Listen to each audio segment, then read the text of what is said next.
Alaskan Six, my friend, I appreciate your comment because yes, in the age of social media and the internet, I'm probably one of the small hand group of creators who would rather have discussion and not insults in the comments. So I see what you're cooking here in this comment. I really do. So in fact, anybody who sees this video, go tap on the comment if you're on TikTok and like this comment because Alaskan Six, I feel like you deserve your flowers for this one because I actually like this comment and it got me thinking about something specific in the James Bond franchise. So in my first video, I do mention that Daniel Craig is my James Bond.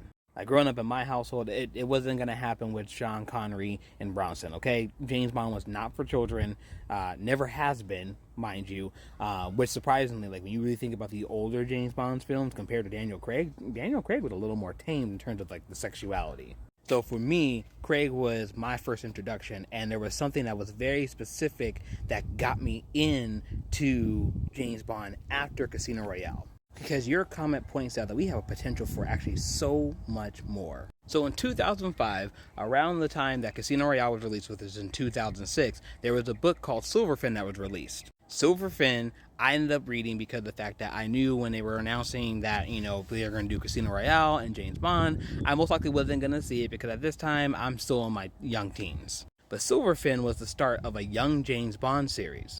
I read Silverfin, I read Blood Fever next, but Blood Fever was a great book.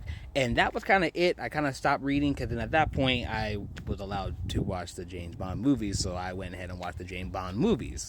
But your comment points out the idea of maybe a younger Bond who really isn't necessarily 007, but is like rising through the ranks of the British Secret Service. And I think they could take the Young Bond series and adapt it to that.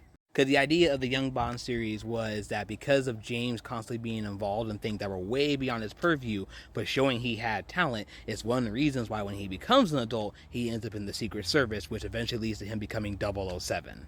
And some of the other comments are talking about the fact that maybe if you give Tom Holland a few years to age a little bit more, maybe he would do great as Bond. So I think we can kill two birds with one stone here. Adapt the Young Bond series. Obviously, I think James is like maybe 16 in the series. All right, cool. Make him a little bit older. Make him someone fresh in the college or out of college and he's not really sure what he wants to do with his life and starts getting involved in shit that he shouldn't be involved in. Adapt all 5 books and then start getting into the 007 idea. You're talking about this is years of growing Holland into James Bond. I think this could work.